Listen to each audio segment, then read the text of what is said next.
درباروں میں، خانقاہوں میں، آستانوں میں، درگاہوں میں روحانی سالک کی تربیت کے لیے دو طریقے استعمال کیے جاتے ہیں۔ ایک کا نام ذکر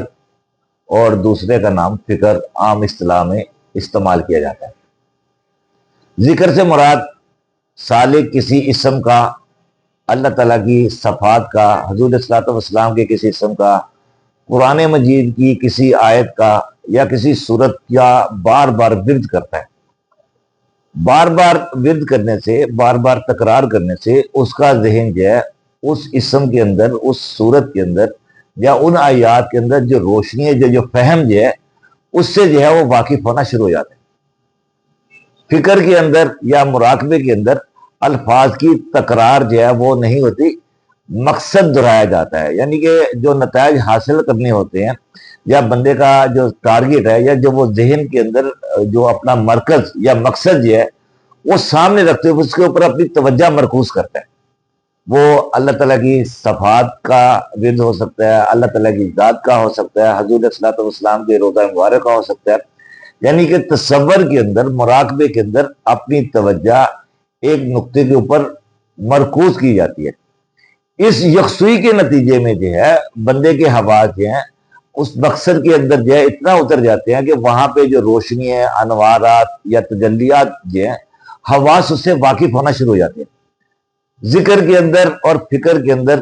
دونوں ہی نتائج ایک جیسے ہیں۔ آپ کا ذہن باطنی حواس کے اندر کسی طرح داخل ہو جائے۔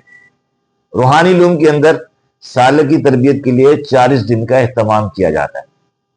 40 دن کے اندر کسی اسم کی تکرار کرائی جاتی ہے، کسی یا ایک جگہ پہ توجہ مرکوز کرائی جاتی ہے۔ توجہ مرکوز کرنے سے، کسی اسم کا 40 دن بار بار ورد کرنے سے بندے کے حواس جو ہیں یا سالک کے حواس جو ہیں وہ غیب کے اندر اس طرح داخل ہونا شروع ہو جاتے ہیں کہ اس اسم کی روشنیاں، اس اسم کا مزاج، اس کی حیت و مایت بندے کے اندر منکشف ہونا شروع ہو جاتی ہیں، یا دوسرے لفظوں میں اس کے حواس کے اندر اس طرح منتقل ہو جاتی ہے کہ بندہ ان چیزوں کا مشاہدہ کر لیتا ہے۔ اگر بندے کے حواس غیب کے اندر داخل ہو گئے تو ہم اسے چلہ کی کامیابی، مراقبے کی کامیابی جو ہے منسوب کرتے ہیں۔ چلہ لفظ جو ہے حضرت موسیٰ علیہ السلام کے وہ عمل کی بنا پہ جو ہے پرپوز کیا جاتا ہے جو انہوں نے کوہ طور پہ 40 راتیں گزار کے حاصل کی، یعنی کہ موسیٰ علیہ السلام کا کوہ طور پہ 40 راتیں گزارنا جو ہے اس کو عرف عام میں روحانی کے اندر چلہ کہتے ہیں۔ چونکہ حضرت موسیٰ علیہ السلام مسلسل 40 دن جو ہے اللہ تعالیٰ کی ذات اور صفات کے اوپر جو ہے مرتکز رہے، ان کی ارتکاز توجہ اللہ تعالیٰ کی صفات کے اوپر تھی، تو جس کے نتیجے میں جو ہے ان کے اوپر توریت کے علوم اور اللہ تعالیٰ کی صفات کی حکمت جو ہے وہ منکشف ہو گئی۔ تو ذہن کا یہ والا عمل جو ہے جو موسیٰ علیہ السلام نے کوہ طور پہ کیا، اس علم کو جو ہے یا اس صلاحیت کو جو ہے خانقاہوں میں جو ہے بطور چلے کی شکل میں استعمال کیا جاتا ہے۔ اس میں سب سے بڑا عنصر جو ہے وہ شیخ یا مرشد جو چلہ کراتا ہے، اس کے دماغ کے اندر، اس کے ذہن کے اندر، اس کی روحانی صلاحیت کے اندر جس اسم کا وہ چلہ کرا رہا ہے اس کی تمام قوانین، اس کے مزاج، اس کی حیت، اس کی ماہیت، اس کی روشنیاں، اس کے اوپر اس کو عبور حاصل ہوتا ہے۔ جب کوئی مرشد اپنے مرید کو چلہ کراتا ہے تو اس کا مطلب یہ ہے کہ وہ اپنا ذہن، اپنی روشنیاں یا اپنی صلاحیتیں جو ہیں وہ مرید کے اندر منتقل کرنا چاہتا ہے۔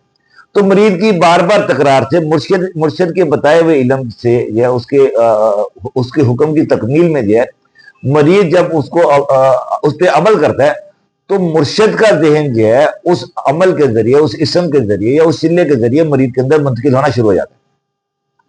اگر مرشد کے اندر کسی اسم کی تکرار کرنے کی صلاحیت، مزاج، روشنی ہے یا اس کے قوانین سے وہ واقفیت حاصل نہیں رکھتا تو وہ کسی بھی بندے کو کچھ بتائے تو اس سالک کے اوپر، مرید کے اوپر کسی قسم کے اثرات مرتب نہیں ہوں گے،